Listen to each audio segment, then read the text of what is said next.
Another Premier League season ends, and damn, did that one ever go by quickly. So why not quickly go over what my predictions were for this season to see how I fared. And here's the deal if you're new around here. If I get the Premier League champions right, you subscribe. Cool? Alright. Adrian from 9 months ago, take it away with your Golden Boot winner prediction. And that player is Harry Kane.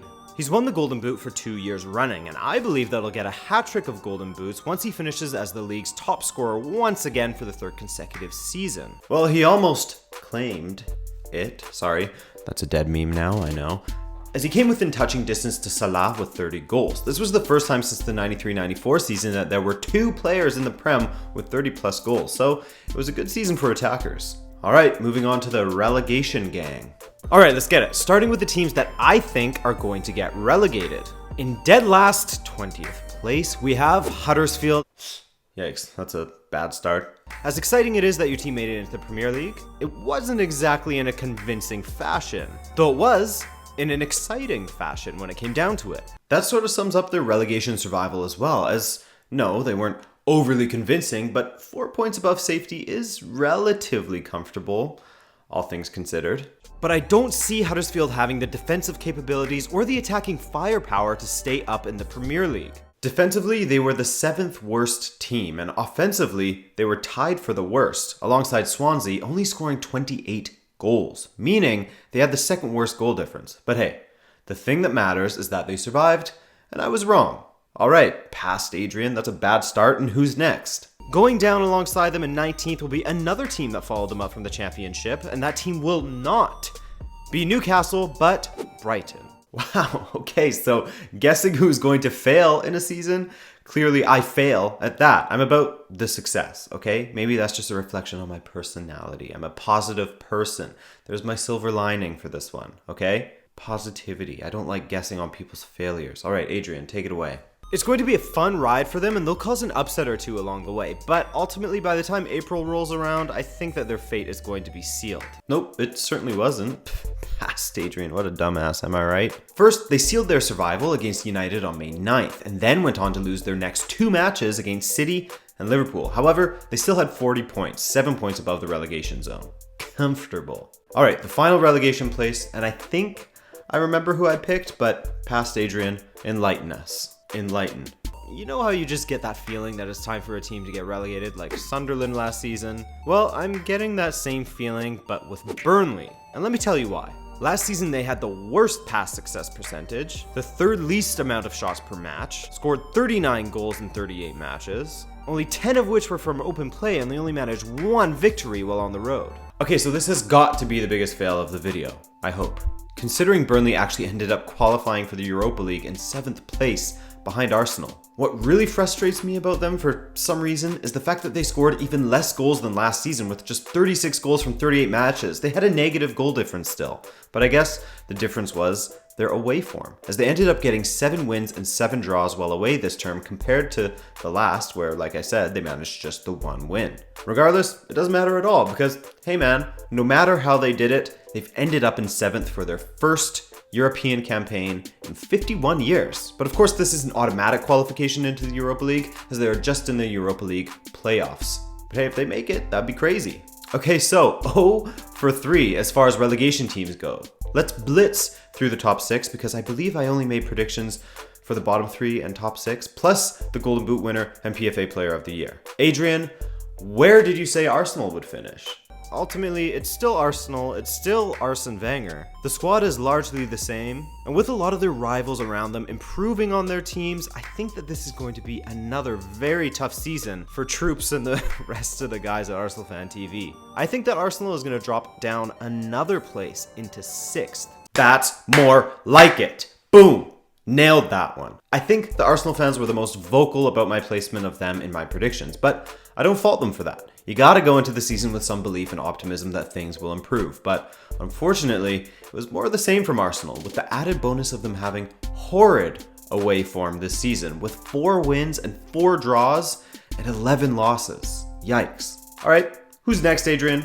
Chelsea, as they have made some decent deals in the transfer market. First off, they sold Matic for 44 million and brought in Bakayoko from AS Monaco for 40, meaning they made a profit on a replacement, which is something that never really happens in this day and age. Too bad Bakayoko was largely pretty crap for most of his appearances. Of course, they snatched Morata from Real Madrid, and though he has a bag full of quality, his playing style versus Chelsea's playing style, I do have some doubts as to how he will fit into their system. For me, perhaps flop is too strong of a word for Morata, but his season certainly wasn't how he had envisioned it when he arrived in London, I'm sure. He was second in team scoring with just 11 goals from 31 appearances and led the team in yellow cards.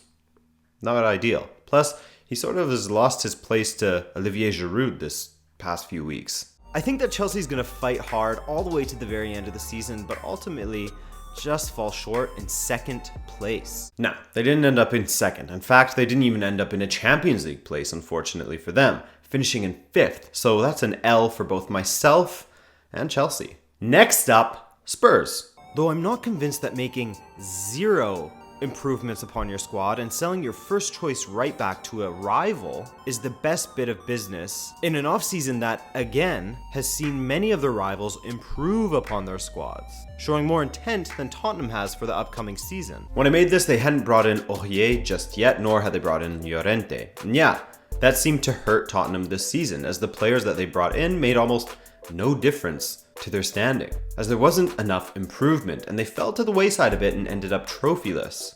And the prediction? So with that being said, I think that this year is going to be a lot tougher for Spurs, and they'll slip down to 4th place. Oh, so close, as they managed to pip 3rd from Liverpool after the Reds failed to get wins against the relegation-bound Stoke and West Brom. 1 place off, but we can do better. Who's next? Let's look at Manchester United. Now, everyone loves to talk about how Jose Mourinho wins the league in his 2nd season, and they failed to mention that he fucks it all up in the 3rd. Will that happen again? Well... Oh, I like where your intuition was at, Adrian. What you got for me? Make it a good one, man. I don't really prescribe to the whole argument that some people have in that Lukaku will be way better at Manchester United than he was at Everton because he has more quality around him. In fact, he scored 9 goals less for United in the Premier League than he did previously with Everton, a team where people said it was the Everton tactics and the players around him that held him down. Well, at United, while I do think that it's hard to score goals when your wingers are terrible with their cross delivery, Lukaku did blow some big chances throughout the season that you need your striker to be finishing off if you want to consider him in the league's elite. So I can't see him winning some of those matches that United drew last season with those 15 draws they had. I do think that United will have a decent run in Europe. I think that they will win the FA Cup. They'll make it to the final of the EFL Cup and they will finish 3rd in the league. Okay, so they didn't make the EFL Cup final. They are in the FA Cup final, so it remains to be seen if I was right about that. And their European run was not great. Oh, and they ended up finishing higher than I expected in 2nd place, so kudos to them for that. 2nd place with 81 points is pretty crazy, but still 19 points back from the league winners. And they weren't exactly a total joy to watch either. But hey, this isn't the reacting how entertaining I predicted teams would be video, so let's move on. Liverpool!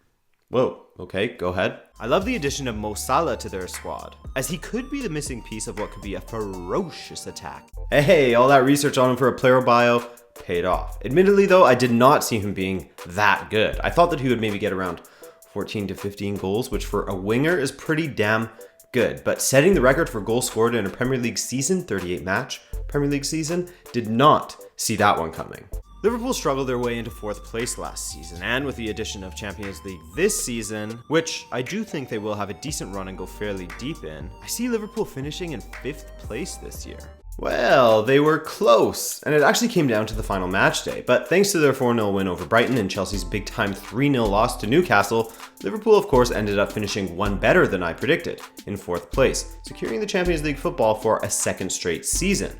Alright, so that means that unless I had a totally insane-o prediction for the Premier League champion, then we should be looking good, right? With all that said, there can only be one team who will take it all, and that is Pep Guardiola's Manchester City. Hey, alright, so I got the main prediction correct. The rest, who cares? Actually, I do actually care. Anyways, what else did I have to say? And evidence of that is how aggressively City have attacked the transfer market. With the signings they made, clearly Pep knew exactly where they were weak last season. 100%, especially in the goalkeeper position, as Ederson has arguably been their most important signing. Competent shot stopper and builds the attack from the back. Evidenced by the fact that City just handed him a contract renewal that takes him all the way until 2025. As well, bringing in Kyle Walker was huge in order to bolster their defense. as well as bringing in Bernardo Silva to bolster their depth a little bit. Mendy, he didn't really play at all. Alright, so with that said, who did I say would be the PFA Player of the Year? But the man who will be the most important to their title-winning campaign and who is my pick for the PFA Player of the Year for the 2017-28 season, that man is Kevin De Bruyne. Well, he was definitely important to them and he looked as if he would take the PFA Player of the Year, but it went to Salah. Now, there's two sorts of schools of thought. One of them being that the player who wins the PFA Player of the Year should be from the league champions. Then there are the others who believe that it should just go to whoever had the best individual performances, regardless of how their team did. Me, I'm sort of on the fence with it. While I do believe that the award should go to a player who was integral to a title-winning season, I also cannot begrudge Mohamed Salah of the Player of the Year title at all, as he is more than deserving of the award. What he did was insane. But as far as my predictions go, it hurts a little bit because I was so close to nailing it. The top playmaker in the league, putting in great performances for City, hey. So, we already know I got the bottom three completely wrong, with Swansea, Stoke, and West Brom going down as opposed to Huddersfield, Brighton, and Burnley. Ugh, horrible. But how did I do with the top six? Let's take a closer look. City as champions? Check. Arsenal in sixth? Check. I said Chelsea would be runners-up when in actual fact they were in fifth. And then I got United, Tottenham, and Liverpool off by just one place. So overall, hey, not bad. I'll take it. So, how did your predictions go? I went through the comments on that old video from 9 months ago and it was, it was interesting to say the least. Surprisingly, a lot of people didn't think that City would do very well and Mourinho let a lot of people down. Mainly the he always wins it in a second season camp. Unlucky. Alright, thanks so much for watching guys. If you enjoyed this video, then be sure to drop a like to let us know. Tomorrow, I'll be releasing our video on my personal Premier League team of the season, and I hope to see you there. Peace!